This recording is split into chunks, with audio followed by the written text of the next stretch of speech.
এবার আরেকটা আলাদা টপিক তোমাদের, প্রবাহের উপর প্রবাহের ক্রিয়া।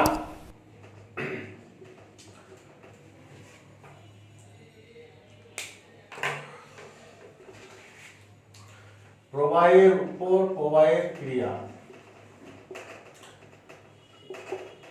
মানে এবারে আমরা দুটো পরিবাহী তার নেব, দুটো পরিবাহী তার।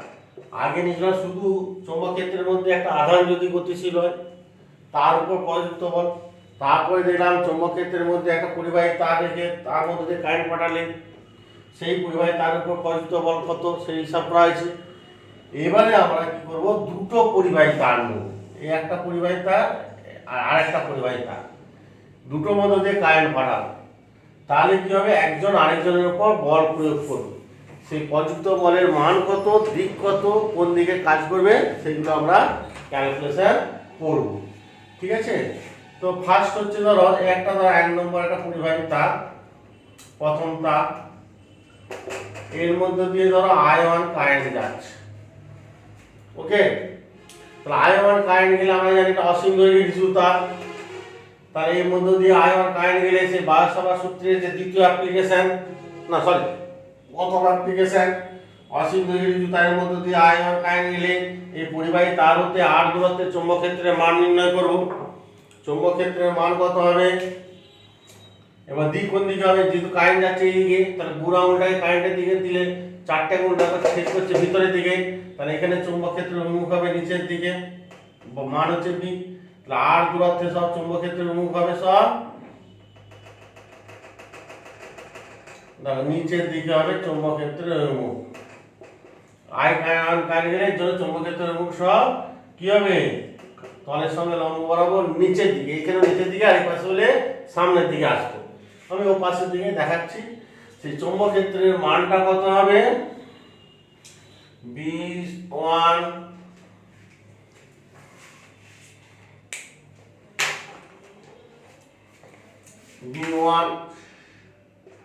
সমান μ0/4π 2I1/r। I1 কারেন্ট যাচ্ছে r দূরত্বে, এটা আমরা ফর্মুলা আমরা জানি পেয়েছি বায়োসাভার সূত্র হতে, যে পরিবাহী তারের মধ্যে দিয়ে কারেন্ট গেলে এখানে চৌম্বক ক্ষেত্রের মান এক হলো অভিমুখ তলের সঙ্গে লম্ব বরাবর ভিতরের দিকে। এবারে বলছি এই চৌম্বক ক্ষেত্রের মধ্যে একটা চৌম্বক ক্ষেত্র তৈরি হলো কারেন্ট যাওয়ার জন্য, এইখানে আমি আরেকটা পরিবাহী তার রাখলাম, রেখে এর মধ্যে দিয়ে সেই I2 কারেন্ট পাঠাচ্ছে।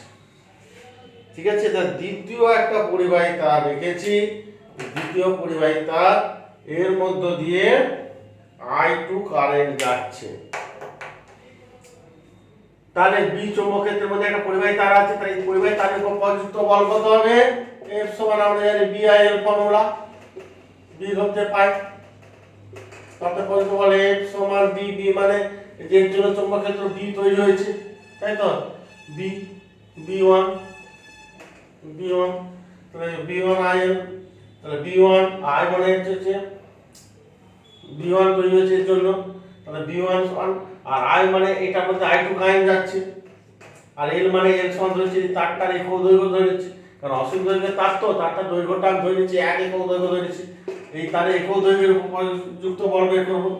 তাহলে B1 হচ্ছে তোমার কি মিউ, মান বসে দাও μ0/4π 2I1/r, এটা B1 এর জায়গাটা হলো, আর এই দ্বিতীয় তারের মধ্যে I2 কারেন্ট যাচ্ছে, তো I2 কারেন্ট গেলে তার উপর প্রযুক্ত বল বের করব I2 ইনটু L এর জায়গায় 1, তার মানে হচ্ছে প্রযুক্ত বল F সমান μ0/4π 2I1/r। দেখো মান পেয়ে গেলাম।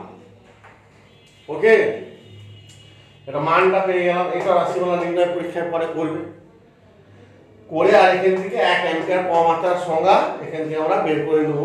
ঠিক আছে, এখান থেকে বলে রাশিমালা নির্ণয় করো, করে বলে দিল ইহাতে 1 অ্যাম্পিয়ার পরমাত্রার সংজ্ঞা দাও, আমরা বের করে দিতে পারবে এইভাবে আছে। আর দিকটা কোন দিকে হবে, সেই একই জিনিস, ফ্লেমিং এর বামহস্ত নিয়ম, তর্জনী চৌম্বক ক্ষেত্রে দিক কোন দিকে, নিচের দিক, কাগজের তলের সঙ্গে লম্ব বরাবর ভিতরের দিকে আছে, তা দিলাম। কারেন্ট উপর দিয়ে যাচ্ছে, তাহলে বুড়া মধ্যমাটা কারেন্টের দিক উপর দিয়ে দিলাম। ঠিক আছে, তাহলে বুড়া ওটা যখন সামনের দিকে আসছে, অর্থাৎ এর উপর একটা বল প্রয়োগ করবে কোন দিকে, এ এই দিকে বল প্রয়োগ করবে সামনের দিকে, আর এই পরিবাহী তার একে তার দিকে টানছে। যদি একে পশ্চিম দিকে টানে তাহলে নিউটনের দ্বিতীয় সূত্র একে পূর্ব দিকে টানবে। অর্থাৎ দুটো পরিবাহী তারের মধ্যে দিয়ে একই দিকে কারেন্ট গেলে পরস্পর কি করবে?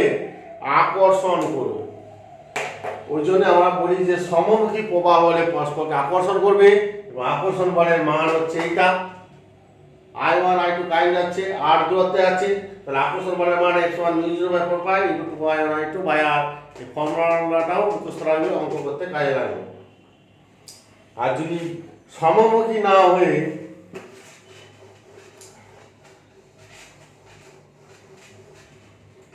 যদি বিপরীতমুখী হতো, সমমুখী না হয়ে যদি বিপরীতমুখী হতো, একটা এদিকে কারেন্ট যাচ্ছে, একটা উল্টো দিকে যাচ্ছে, বিপরীতমুখী প্রবাহ হলে একে বিকর্ষণ করতে যে বলে, একে বিকর্ষণ করতে সেই বলে, অর্থাৎ পরস্পর থেকে দূরে সরে যাবে। ওই জন্য দেখো লেখা আছে সমমুখী প্রবাহ পরস্পরকে আকর্ষণ করে এবং বিপরীতমুখী প্রবাহ পরস্পরকে বিকর্ষণ করে। এই আকর্ষণ বা বিকর্ষণ বলে মানটা নির্ণয় করবে এবং এখান থেকে 1 অ্যাম্পিয়ার প্রবাহটার সংখ্যাটা মুখস্থ করে নেবে। ব্যাস হয়ে গেল রেজিস্টার। এই সংক্রান্ত অঙ্ক আছে উদাহরণে 1 2 3 4। হ্যাঁ, 4 একটা করতে হবে না, 4টা অতটা ইম্পর্টেন্ট নয়। 4 উদাহরণ 4, ওই এবি টি লম্বা রিজু অনুভূমিক তার যেটি উলম্ব তলে ওঠানামা করতে সক্ষম, এটা করার দরকার না। হ্যাঁ, যা একটু 94 করছে দরকার না, তুমি 1 2 3 3টে উদাহরণ অঙ্ক করবে। অনুশীলনী কোশ্চেনগুলো দেওয়া আছে, দেখবে কীরকম টাইপের কোশ্চেন হয় ইত্যাদি। এইবারে আমরা চলে আসবো গ্যালভ্যানোমিটার। ওকে, ঠিক আছে তো, এটা দেখে নাও।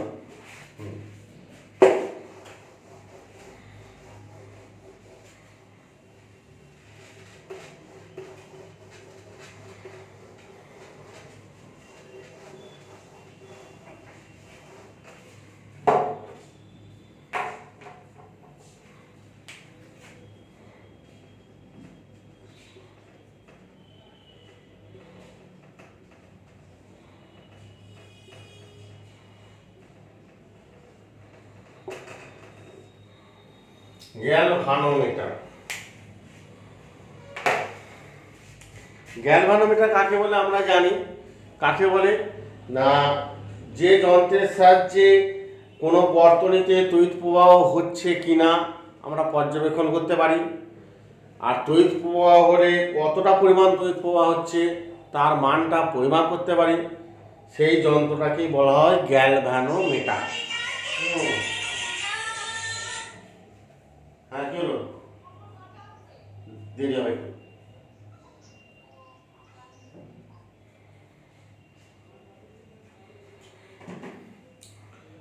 আচ্ছা, যেটা বলছিলাম, তাহলে তড়িৎ প্রবাহ পর্যবেক্ষণ এবং পরিমাপ করার যন্ত্রকে গ্যালভানোমিটার বলা হয়। এই গ্যালভানোমিটার সাধারণত দু ধরনের আছে। একটা হচ্ছে তোমাকে চল চুম্বক গ্যালভানোমিটার, আর একটা হচ্ছে চল কুণ্ডলী গ্যালভানোমিটার। চলচুম্বক গ্যালভানোমিটারে কি হয়, মানে চুম্বক শলাকাটা গতিশীল হবে, অর্থাৎ একটা কুণ্ডলীর ভিতরে চুম্বকটাকে রাখা হবে এবং কুণ্ডলীর মধ্যে দিয়ে তড়িৎ প্রবাহ হলে চুম্বক শলাকাটা বিক্ষেপ হয়, ওই জন্য এটা হচ্ছে চলচুম্বক গ্যালভানোমিটার। এর উদাহরণ আছে ট্যানজেন্ট গ্যালভানোমিটার, সাইন গ্যালভানোমিটার। হ্যাঁ, এগুলো একটু দেখে নেবে। আর একটা আছে গ্যালভানোমিটার চলকুণ্ডলী গ্যালভানোমিটার। এইখানে ওই চৌম্বক ক্ষেত্রের মধ্যে যদি একটা কুণ্ডলী রাখা হয় এবং কুণ্ডলীর মধ্যে দিয়ে কারেন্ট গেলে দেখা যাবে কুণ্ডলীটার বিক্ষেপ হচ্ছে। যেহেতু কুণ্ডলীটা ঘুরছে তাই এটাকে বলা হয় চলকুণ্ডলী গ্যালভানোমিটার। তাহলে একটা চলচুম্বক গ্যালভানোমিটার আর একটা চলকুণ্ডলী গ্যালভানোমিটার। চলকুণ্ডলী গ্যালভানোমিটারের উদাহরণ হচ্ছে ডি আর্সনভাল গ্যালভানোমিটার, টেবিল গ্যালভানোমিটার। তো আমাদের সিলেবাসে এই ডি আর্সনভাল গ্যালভানোমিটার সম্পর্কে আলোচনা করা আছে। তাহলে চলকুণ্ডলী গ্যালভানোমিটার যন্ত্রের মূলনীতি হচ্ছে কি, চলকুণ্ডলী মানে কুণ্ডলী ঘুরবে, তার মানে কুণ্ডলীর উপর বল প্রয়োগ হচ্ছে, আর কুণ্ডলীর মধ্যে কে যাচ্ছে, তড়িৎ প্রবাহ হচ্ছে। তাহলে তড়িৎ প্রবাহের উপর চুম্বকের ক্রিয়া মানে চুম্বক বল প্রয়োগ করছে। চুম্বকের ক্রিয়া এই নীতিতে তৈরি হয়েছে। কোন নীতিতে কাজ করে এগুলো একটু মুখস্থ করবে, বইতে দেখা দেওয়া আছে। ওকে, তো আমরা এই চলকুণ্ডলী গ্যালভানোমিটার সম্পর্কে আজ একটু আলোচনা করব।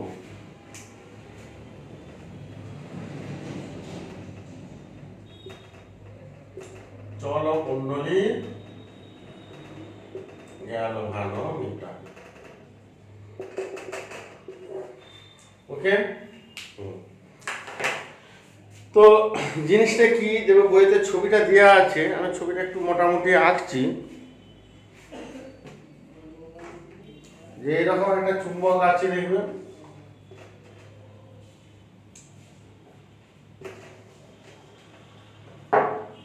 এরকম একটা চুম্বক, নর্থ পোল সাউথ পোল।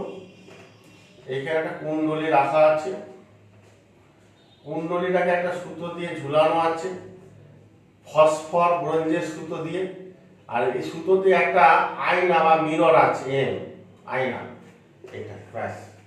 এবার বর্তনীর যে অংশে কারেন্ট নির্ণয় করতে চাচ্ছি, কারেন্ট যাচ্ছে কিনা পর্যবেক্ষণ করতে চাচ্ছি, সেই অংশের সঙ্গে এটাকে শ্রেণী সমবায় যোগ করে দেবো, পরপর হয়ে যাবে। ঠিক আছে, এটা হচ্ছে তারের কুণ্ডলী। এবার আমরা জানি, একটু আগে আলোচনা করেছি যে চৌম্বক ক্ষেত্রে একটা প্রবাহ কুণ্ডলী যদি রাখা হয়, রেখে যদি প্রবাহ কুণ্ডলীর মধ্যে দিয়ে যদি কারেন্ট যায়, তাহলে প্রবাহ কুণ্ডলীর উপরে টর্ক কাজ করবে, তাই তো? সেই টর্কের মান কত? টর্ক টাউ সমান বি না, BIN, এটা আমরা প্রমাণ করেছি। বি সুষম চৌম্বক ক্ষেত্র, N সংখ্যক পাকে, I কারেন্ট যাচ্ছে, ঠিক আছে, এটাতে I কারেন্ট যাচ্ছে, BIN। আর এই কুণ্ডলীটার প্রস্থচ্ছেদের ক্ষেত্রফল হচ্ছে A, তার টর্কের মান হচ্ছে বি না। এই টর্কের প্রভাবে কুণ্ডলীটা ঘুরবে, কুণ্ডলীটা ঘুরলে কুণ্ডলীটা দেখার সুতো দিয়ে ঝুলানো আছে, ফলে সুতোতে একটা পাক তৈরি হবে, মোচড় তৈরি হবে, তাই তো? এই দিক দিয়ে ঘুরলে মানে কুণ্ডলীটা মোচড় তৈরি হলো, সঙ্গে সঙ্গে সুতোটা কি হবে, একটা বিপরীত প্রত্যাবর্তন টর্ক কাজ করবে, ফলে অর্থাৎ এই সুতোটা কি হবে, যে পাক হয়ে গেল তখন সুতোটা আবার কি হবে, উল্টো দিকে ঘুরে পাকটাকে খোলার চেষ্টা করবে। সেই বিপরীতমুখী প্রত্যাবর্তক টর্ক টাউ ড্যাশটা দেখা যাচ্ছে, কুণ্ডলী যদি থিটা কোণে ঘুরে তার সঙ্গে সমানুপাতিক, সমানুপাতিক থেকে সমান হলে প্রত্যাবর্তক টর্ক সমানুপাতিক সমানুপাতিক ধ্রুবক দূর করতে হয়, সেটাকে সি থিটা। তাহলে এইটা কারেন্ট যাওয়ার জন্য যেই দিকে ঘুরবে, ধর এটা ক্লকওয়াইজ ঘুরতে যাচ্ছে কুণ্ডলীটা, তখন সুতোটা কি হবে, অ্যান্টি ক্লকওয়াইজ উল্টো দিকে ঘুরে আবার সোজা করতে চাইবে, তাই তো? এরকম সিস্টেমটা দেখবে, সুতো দিয়ে কোনো বস্তুকে ঝুলিয়ে দিবে, দিয়ে এই দিকে ঘুরিয়ে দিলে দেখা যাবে আবার উল্টো দিকে ঘুরে সোজা হয়ে যাচ্ছে। একটা সুতোতে ঢিল বেঁধে ঘোরাবে এইভাবে, দেখবে কিছুক্ষণ পরে আবার ঢিলটা উল্টো দিকে ঘুরে সোজা হয়ে যাচ্ছে। তার মানে এই দুটো এক সময় যদি দুটো টর্ক যদি সমান হয়ে যায়, তাহলে কি হবে, কোনো দিকেই ঘুরবে না, এক জায়গায় স্থির হয়ে যাবে। সেইটা আমি কন্ডিশনটা বের করবো, টাউ সমান টাউ ড্যাশ বলে পারি। টাউ মানে আমরা জানি বি না, BIN, আর টাউ ড্যাশ মানে সি থিটা। দেখো এখান থেকে কারেন্টটা পেয়ে যাবো I সমান সি থিটা বাই BN। দেখো এখন এটা হচ্ছে মূল তথ্য, এই পর্যন্ত করলেই হবে। এবারে প্রশ্ন হচ্ছে, এই যে থিটা কোণের মানটা নির্ণয় করবে কি করে?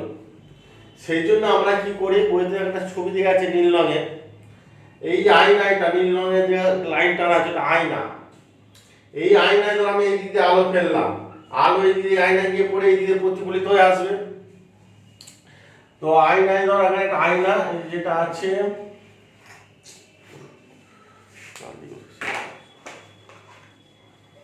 এইটা ধরো আয়না, আমি এই দিক দিয়ে এখান থেকে সামনে যে একটা কাঠের স্কেল আছে, এটা স্কেল, এখান থেকে আয়নায় আলো ফেললাম, প্রতিফলিত এই দিক দিয়ে এলো, ঠিক আছে?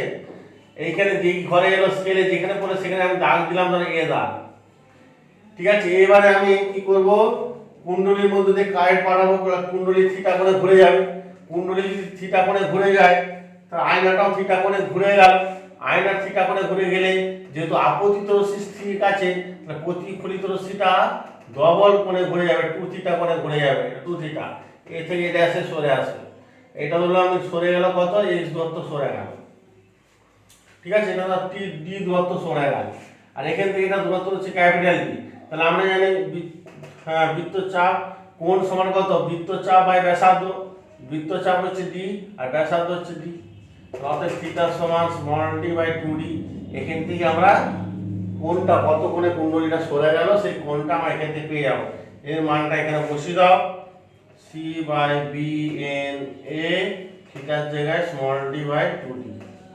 আই দেখো আয়ের মানটা আমরা পেয়ে গেলাম, আয়ের কত যাবে এখান থেকে আমরা বের করতে পারবো। এইটা তো চলকুণ্ডলী গ্যালভানোমিটারের এই মূল তত্ত্ব।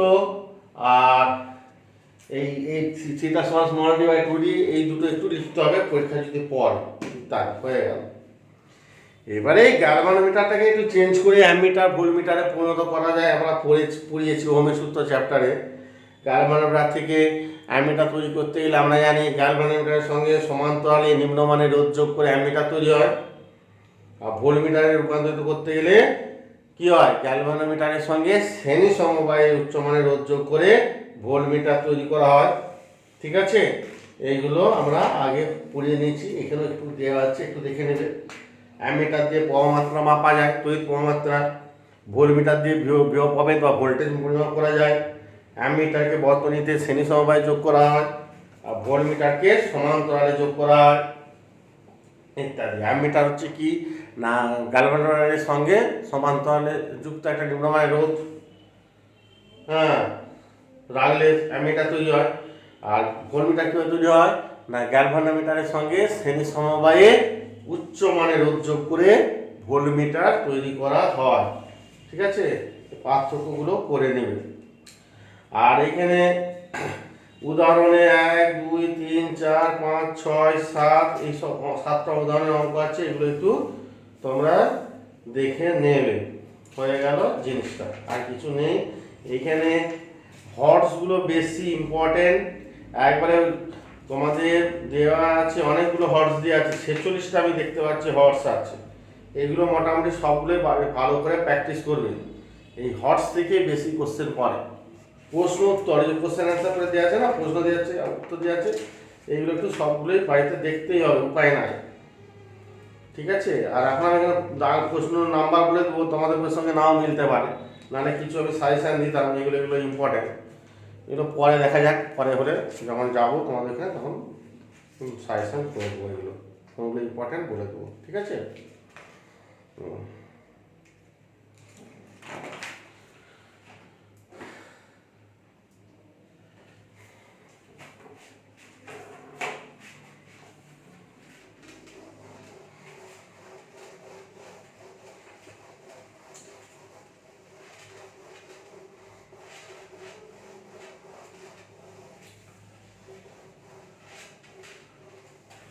এবারে আমি তোমাদের কিছু অঙ্ক করাবো,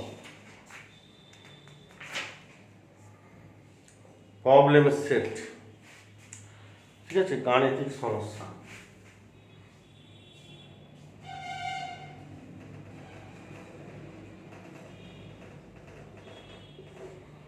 গাণিতিক সমস্যা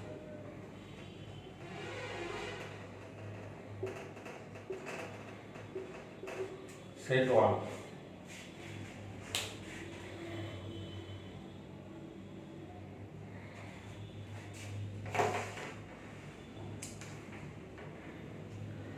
এবারে ধরো গাণিতিক সমস্যা সেট 1 এর কতগুলো অঙ্ক আছে। প্রথমে দেখো তোমাদের টপিক ওয়াইজ দেওয়া আছে।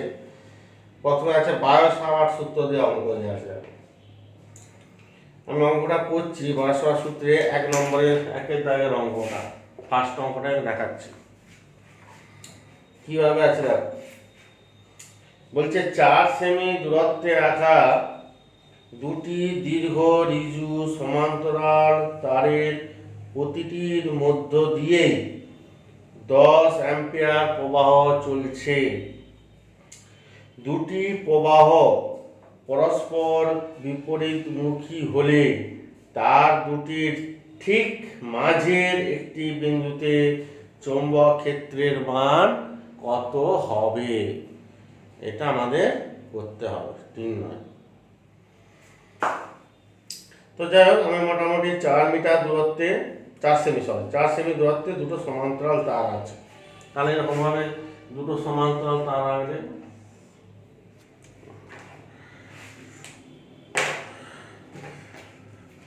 4 সেমি দূরত্বে। এদের মধ্যে ডিসটেন্সটা আছে 4 সেমি। এদের ঠিক মাঝখানে বলেছে এই পি বিন্দুতে ধরো চৌম্বক ক্ষেত্র বের করো। তার মানে এখান থেকে এই দূরত্বটা আর এখান থেকে দূরত্ব আর, তাহলে আর সমান কত হবে? 4 সেমি বাই 2 মানে 2 সেমি মানে 0.02 মিটার। আমি এসআই তে করব, 100 দিয়ে ভাগ করে মিটারে নিয়ে চলে এলাম। প্রত্যেকটার মধ্যে দিয়ে 10 অ্যাম্পিয়ার প্রবাহ যাচ্ছে। বিপরীতমুখী প্রবাহ বলছে, এটাতেও যাচ্ছে এটাতেও উল্টো দিকে যাচ্ছে। ঠিক আছে, এটা দিয়ে I1 এটা দিয়ে I2, I1 কাজ যাচ্ছে I2, তাহলে I1 সমান I2 সমান কত কারেন্ট যাচ্ছে? প্রত্যেকটার মধ্যে দিয়ে 10 অ্যাম্পিয়ার কারেন্ট যাচ্ছে। তাহলে মাঝের বিন্দুতে চৌম্বক ক্ষেত্র বের করব। তাহলে মাঝের বিন্দুতে চৌম্বক ক্ষেত্র বের করতে গেলে আমাকে দিকের ব্যাপার জানতে হবে। এই পরিবাহিতায় কারেন্ট গেলে পি বিন্দুতে চৌম্বক ক্ষেত্রের মুখ কোন দিকে হবে? তাহলে নিচের দিক। নিচের দিকে হলে ক্রস চিহ্ন। আবার দেখো এর জন্য এই উল্টো দিকে কারেন্ট যাচ্ছে বিপরীত দিকে, তাহলে বুড়ো আঙুলটা হচ্ছে চৌম্বক ক্ষেত্রের দিক, নিচের দিকে দিলাম, তাহলে চারটে মধ্যে নিচের দিকে আসছে। তাহলে এর জন্য চৌম্বক ক্ষেত্রের মুখ নিচের দিক, মানে একই দিকে হচ্ছে। তাহলে এর জন্য চৌম্বক ক্ষেত্র বের করবো, এর জন্য চৌম্বক ক্ষেত্র বের করবো। তা টোটাল চৌম্বক ক্ষেত্র কি হবে? একই দিকে যেহেতু যোগ হয়ে যাবে V1 + V2। এবার এইটা অসীম রিলেটিভ তার, এর জন্য r দূরত্বে চৌম্বক ক্ষেত্রের মান কত আমরা জানি, μ0/4π * 2I1/r। এটার জন্য তাই μ0/4π * 2I2/r। তার মানে যেহেতু I1 I2 সমান, এগুলো সমান, তাহলে বসিয়ে দাও μ0/4π * 2I1/r * 2, একই তো মান। μ0/4π 10⁻⁷, 2 × 4, আর I1 হচ্ছে 10 আর 8 হচ্ছে 0.02। দশমিকটা তুলে ইনটু 100 করে দাও, 2 × 4 2, মানে 2 × 10⁻³ -4 এত টেসলা চৌম্বক ক্ষেত্রের মান। 2 × 10⁻⁴ বা 0.0002 টেসলা। দেখো চলে এলো। এইভাবে করতে হবে, শুধু ফর্মুলায় বসিয়ে দিলেই হবে না, দিকটাও জানতে হবে। এর জন্য চৌম্বক ক্ষেত্র বের করব, এর জন্য চৌম্বক ক্ষেত্র। একই দিকে হলে যোগ হবে, বিপরীত দিকে হলে বিয়োগ হতো। ঠিক আছে, চৌম্বক ক্ষেত্রের ইত্যাদি। আচ্ছা, এইভাবে 4-এর দাগের একটা অঙ্ক দেখাচ্ছি। দেখো 2, 3ও একই টাইপের এইভাবে করবে, মান আর দিক ধরে করবে। 4-এর দাগের অঙ্ক আমি একটা দেখাচ্ছি।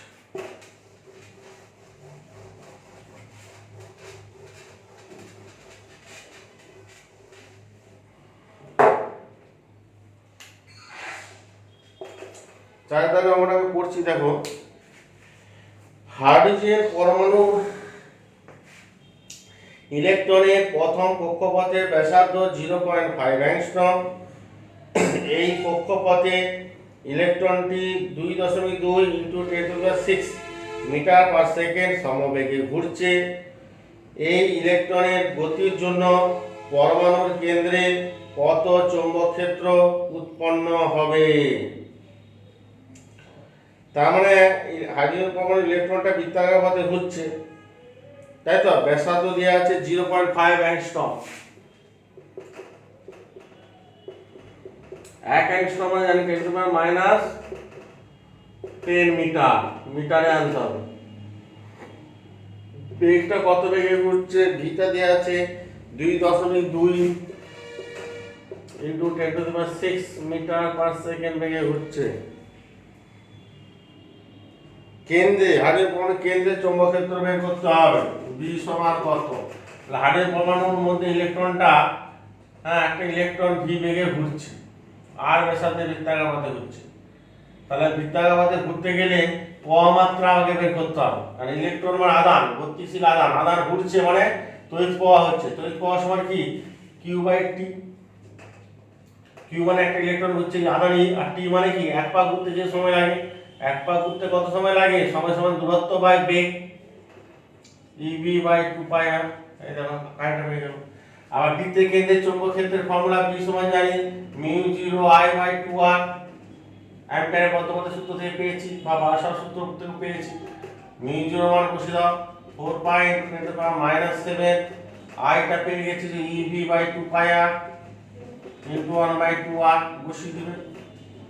ক্যালকুলেটরে বসিয়ে করে ফেলবে, চলে আসবে। বি মানে ইলেকট্রন আদান কত 1.6 into 10 to the power -19, V মানে বেগ এই যে 2.2 into 10 to the power 6 by 2 2 দুগুণে 4 4 পাই 2 দুগুণে 4 পাই আর স্কয়ার। আর মানে এটা দেওয়া আছে 0.5 ইনটু 10 টু দি পাওয়ার -10 তার হোল স্কয়ার। এত বসিয়ে দিবে, এত টেসলা চলে আসবে এই পথে। ঠিক আছে, এইভাবে আমাদের করতে হবে বৃত্তের কেন্দ্রে চৌম্বক ক্ষেত্রের মান। এই হলো বারাসাবা সূত্রের অঙ্ক, দেখে নাও।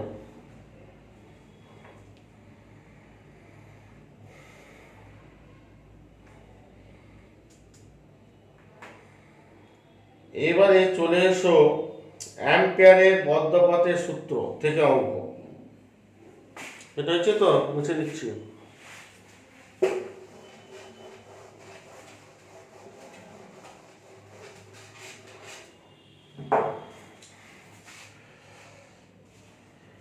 একটা বলছে একটি দীর্ঘ রিজু সলিনয়েডের দৈর্ঘ্য দেওয়া আছে 10 সেমি এবং পাক সংখ্যা 200, এদের মধ্য দিয়ে 1 অ্যাম্পিয়ার মানের প্রবাহ গেলে সলিনয়েডের অক্ষস্থিত বিন্দুতে চৌম্বক ক্ষেত্রের মান নির্ণয় করো।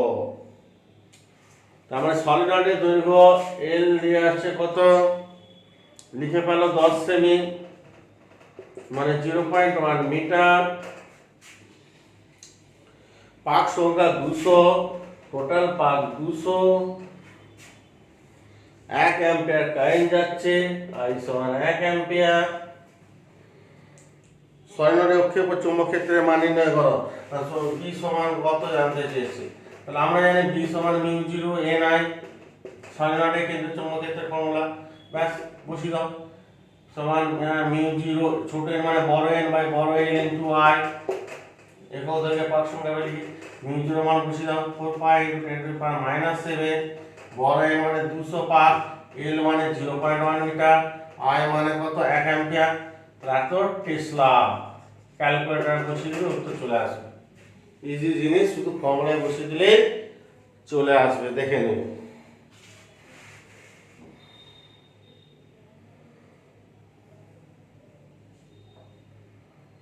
আবার একটা টরয়েড দিয়ে অঙ্ক দেখাচ্ছি, দেখো 6টা হয়ে গেছে তো, দেখে নাও, মুছে দিচ্ছি। হ্যাঁ,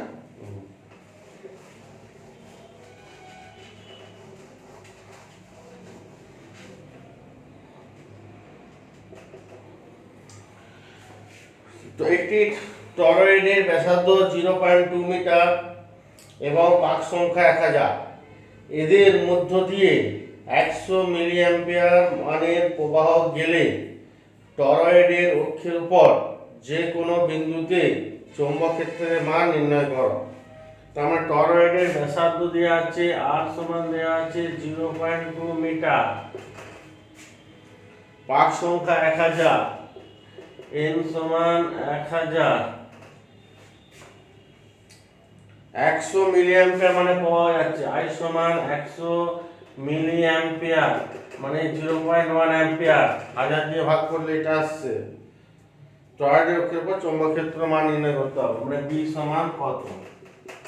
তাহলে আমরা জানি টরয়েডের অক্ষের উপর চৌম্বক ক্ষেত্রের মান একই formula, mu zero N I.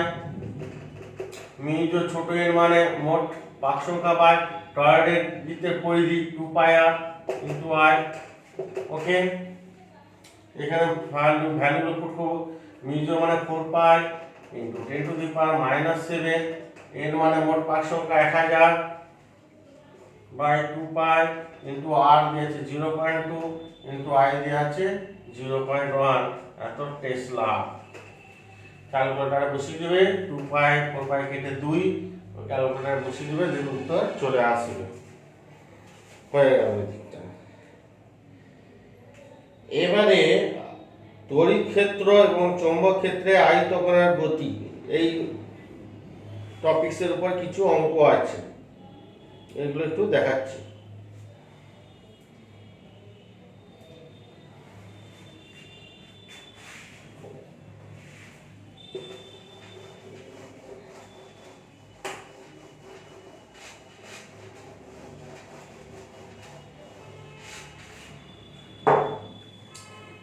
আটের দাগে রং করা গেল।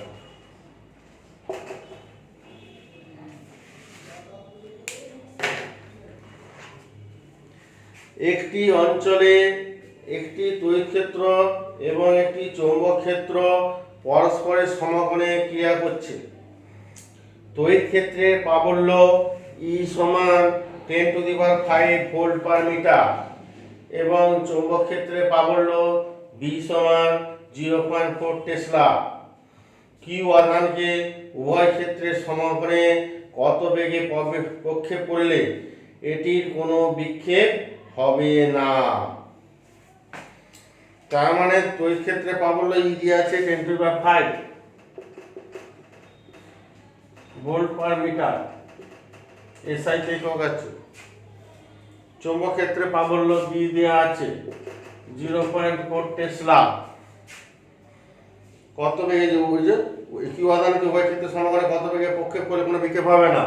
তার মানে তড়িৎ ক্ষেত্রের জন্য প্রযুক্ত বল আর চৌম্বক ক্ষেত্রের জন্য প্রযুক্ত বল কিউবিবি দুটো সমান হবে। কিউ কিউ কেটে গেল, অর্থাৎ বি সমান ই বাই বি। থিওরিটা বলেছিলাম, ই হচ্ছে 10⁵ বাই বি হচ্ছে 0.4, এত মিটার পার সেকেন্ড। ক্যালকুলেটর করে ফেলবে, চলে আসবে। ওকে,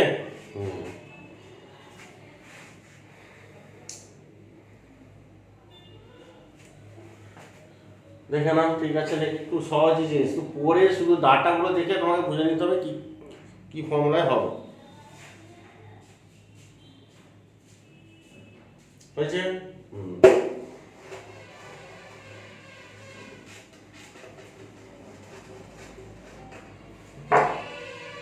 নয়টা।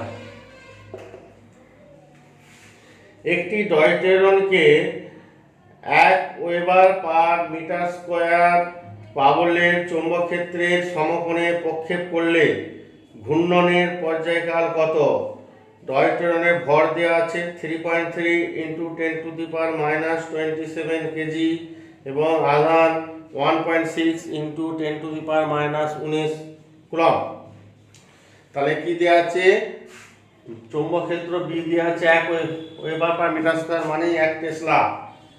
চৌম্বক ক্ষেত্রে সমান কোণে প্রবেশ করলে ঘূর্ণনের পর্যায়কাল টি সমান কত জানতে চেয়েছে। ভর দেওয়া আছে, মাস দেওয়া আছে কত? 3.3 × 10⁻⁻27 কেজি। আচ্ছা, আধান দেওয়া আছে ই সমান কিউ সমান 1.6 × 10⁻⁻19 কুলম্ব। তাহলে আমরা জানি পর্যায়কাল বা সাইকেল রকম ভাগ ফর্মুলা। ঠিক আছে, কিউবি by 2πm R 2πm by কিউবি, এই ফর্মুলা। এখানে সব বসিয়ে দেবে ডাটাগুলো, 2πm বাই কিউবি সব বসিয়ে দেওয়া, তাহলে হয়ে যাবে। আর ভুলে গেলে ফর্মুলাটা কি হবে সে বলেছিল, বৃত্তাকারে ঘুরতে গেলে কি বল দরকার? অভিকেন্দ্র বল সব প্রায় দেবে কিউবিবি। এখান থেকে তুমি বের করে নেবে ভি সমান কিউবিআর বাই এম। অতএব পর্যায়কাল বা সময়, মানে এক পাক ঘুরতে কত সময় লাগে, সমান দূরত্ব by V 2πr by V. 2πr by V এর জায়গায় যে কিউবিআর বাই এম, মানে এম উঠে গেল, আর 2πm বাই কিউবি বসিয়ে দিয়েছি। ঠিক আছে, এখন তো ভুলে গেলে ফর্মুলা বের করে নেবে, কারণ মুখস্থ রাখবে ফর্মুলা। 2πm এর জায়গায় 3.3 × 10⁻⁻27, কিউ এর জায়গায় 1.6 × 10⁻⁻19 আর ভি এর জায়গায় 1 এত সেকেন্ড। এটা টাইম পিরিয়ড বা পর্যায়কাল, এটা পর্যায়কাল জানতে চেয়েছে। ওকে,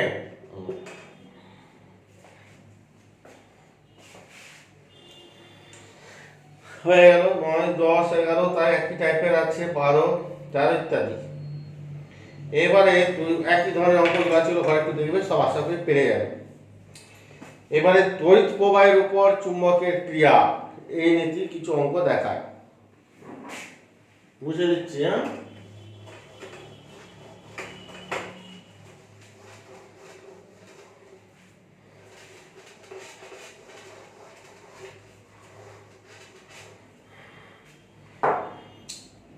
ধর 15টাই দেখাচ্ছে, 16টা দেখাচ্ছে, 16। 20 পাকের একটি আয়তাকার তার কুণ্ডলীর ক্ষেত্রফল দেওয়া আছে 6 সেমি স্কয়ার। একে 10⁻³ টেসলা মানের একটি সুষম চৌম্বক ক্ষেত্রের সমান্তরাল রেখে 100 মিলি অ্যাম্পিয়ার প্রবাহ পাঠালে এর উপর কি মানের টর্ক ক্রিয়া করবে? তাহলে কি কি ডাটা দেওয়া আছে আগে আমরা লিখে নিব। প্রথমে দিয়েছে 20 পাক, তাহলে n সমান 20। ক্ষেত্রফল দেওয়া আছে, এরিয়া এ দেওয়া আছে কত, 6 সেমি স্কয়ার। 6 সেমি স্কয়ারটাকে কিসে আনতে হবে, মিটার স্কয়ারে আনতে হবে। সেমি থেকে মিটারে আনতে গেলে 10⁻⁴ মিটার স্কয়ার, দুটো 100 দিয়ে ভাগ। 10⁻³ টেসলা মানে চুম্বক ক্ষেত্রে রাখা হচ্ছে, b সমান 10⁻³ টেসলা। 100 মিলি অ্যাম্পিয়ার কারেন্ট পাঠানো হচ্ছে, 100 মিলি অ্যাম্পিয়ার মানে 0.1 অ্যাম্পিয়ার কারেন্ট যাচ্ছে। তারা টর্ক জানতে চেয়েছে, টর্ক সমান কত। তাহলে আমরা জানি টর্ক টাও সমান কত, বিনা বিআই এন এ। ব্যাস, চারটে রাশি আছে, বসিয়ে দিবে, চলে আসবে এখানে। ওকে। 17টাও তাই, একই জিনিস, বিনা সাইন থিটা করবে। 17টা, এটা 16, এটা 17টা কি হবে, একই ফর্মুলা, বিনা সাইন থিটা লিখবে। তো 17টা গোটা দেখা একই আছে। এই যে থিটা সমান 30 ডিগ্রি করে রেখে কত টর্ক কাজ করবে, একই টাইপের অঙ্ক ঘরে করবে ইত্যাদি। ওকে।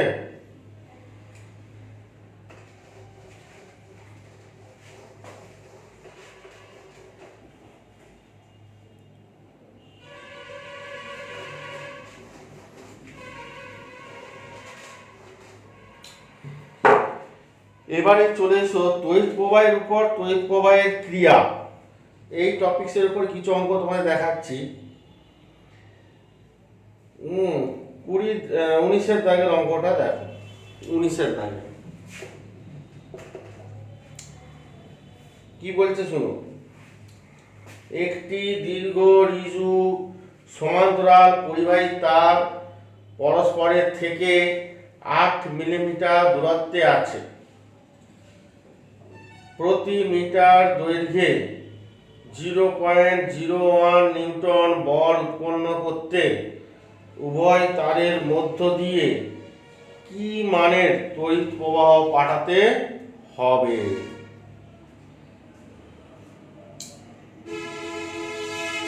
তাহলে কি জানো, দুটি দীর্ঘ ঋজু সমান্তরাল পরিবাহী তার পরস্পর থেকে 8 মিমি দূরত্বে আছে।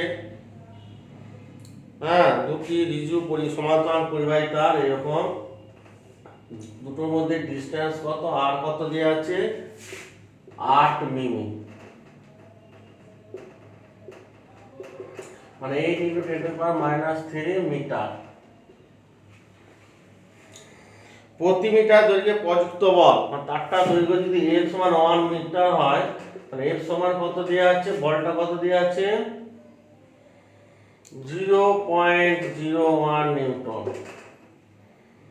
উভয় তারের মধ্যে দিয়ে কি মানে প্রবাহ পাঠাতে হবে, আর সমান মানে কারেন্ট জানতে চেয়েছে ইত্যাদি আমরা জানি। তাহলে আমরা জানি দুটো তারের মধ্যে দিয়ে তড়িৎ প্রবাহ গেলে একজন আরেকজনের উপর কতটা বল প্রয়োগ করবে। ফর্মুলা F সমান μ0/4 পাই 2I1I2/r। ব্যাস, এই ফর্মুলা বসিয়ে দিলে হয়ে যাবে। বা F সমান এর জায়গায় দিয়েছে 0.01 μ0/4 পাই মানে 10⁻⁷ into 2 I1I2, so I * I1 I square হয়ে যাবে। আর এর জায়গায় 8 × 10⁻³ বসিয়ে দিবে। তাহলে এখানে I এর মানটা পাওয়া যাবে, ক্যালকুলেট করে নিবে, চলে আসবে। হলো। এবারে লাস্ট একটা টপিকস আছে গ্যালভানোমিটারের অঙ্ক। এগুলো সব একই ধরনের আছে, কিন্তু একটা অঙ্ক দেখিয়ে দিচ্ছি, তা তোমরা করে নিতে পারবে। 19, 20, 21, 23-এরটা দেখাচ্ছি, দেখো।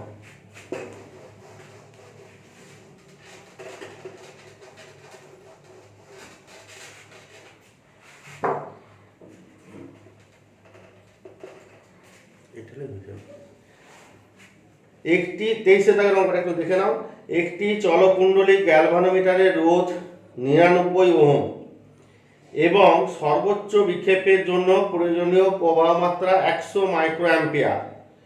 গ্যালভানোমিটারটিকে সর্বোচ্চ 10 মিলি অ্যাম্পিয়ার প্রবাহ মাপার উপযোগী একটি অ্যামিটারে পরিণত করতে এর সমান্তরালে কত মানের রোধ যোগ করতে হবে। ওই থিওরিটা পড়ানোর সময় বলেছিলাম যে গ্যালভানোমিটার থেকে চেঞ্জ করে, একটু সামান্য চেঞ্জ করে অ্যামিটার আর ভোল্টমিটার তৈরি হয়। তো অ্যামিটার তৈরি করতে গেলে কী করতে হয় না, ওই গ্যালভানোমিটারের সঙ্গে সমান্তরালে একটা নিম্নমানের রোধ যোগ করতে হয়, তাকে কি বলে শান্ট। এইটাই জানতে চেয়েছে কত লাগাতে হবে।